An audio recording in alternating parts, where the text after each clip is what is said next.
মিরপুর এলাকার রূপনগর থানার শিয়ালবাড়িতে চারতলা ভবনে থাকা পোশাক কারখানার নাম আনোয়ার ফ্যাশনে 14 অক্টোবর 2025 তারিখের অগ্নিকাণ্ডে এ পর্যন্ত প্রায় 16 জনের নিহতের খবর পাওয়া গেছে। ইন্না লিল্লাহি ওয়া ইন্না ইলাইহি রাজিউন।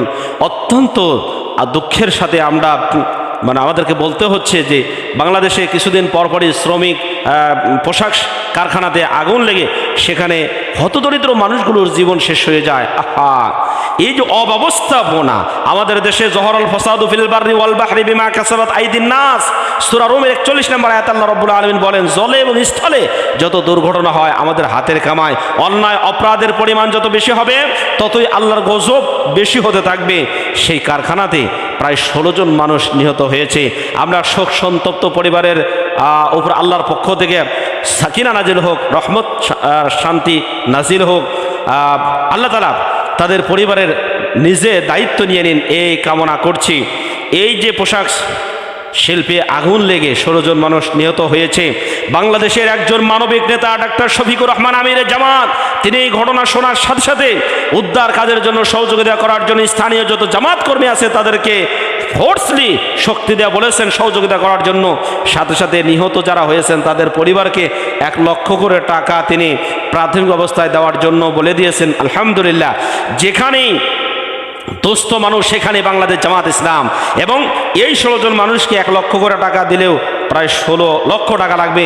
এই টাকার উৎসটা কি মনে রাখতে হবে, বাংলাদেশ জামাত ইসলামী কোনো চান্দাবাজি, ধান্দাবাজি, টেম্পো স্ট্যান্ড দখল করার কোনো টাকা পয়সা নিয়ে কাউকে সহযোগিতা করে না। বাংলাদেশ জামাত ইসলামের প্রত্যেকটা টাকা মেহনতি মানুষের মাথার ঘাম পায়ে ফেলানো অর্থের বিনিময়ে যে ইয়ানতের টাকা হয় সেটাই হলো বাংলাদেশ জামাত ইসলামের হালাল টাকা। সেই হালাল পয়সা দিয়ে তাদেরকে সহযোগিতা করা। কোরআনুল কারীম আল্লাহ রাব্বুল আলামিন জানিয়ে দিয়েছেন, তাআওয়ানু আলাল বিররি ওয়াত তাকওয়া ওয়া লা তাআওয়ানু আলাল ইসমি ওয়াল উদওয়ান। তোমরা ভালো কাজে সহযোগিতা করো, খারাপ কাজে সহযোগিতা করো না। এই যে নিহত হয়েছে যারা, একমাত্র উপার্জনক্ষম ব্যক্তিকে হারিয়ে পরিবারটা প্রায় নিঃশেষ হওয়ার মতো, সেই পরিবারকে প্রাথমিকভাবে যে সহযোগিতার ঘোষণা দিয়েছেন, এটা অত্যন্ত একটা বড় ব্যাপার। আমরা আল্লাহ রাব্বুল আলামিনের কাছে দোয়া করি আল্লাহ যেন ঈমান থাকলে তাদেরকে শহীদ মৃত্যু নসিব করেন এবং তাদের পরিবারে এর চাইতে উত্তম অভিভাবক আল্লাহর পক্ষ থেকে তিনি নাজিল করেন।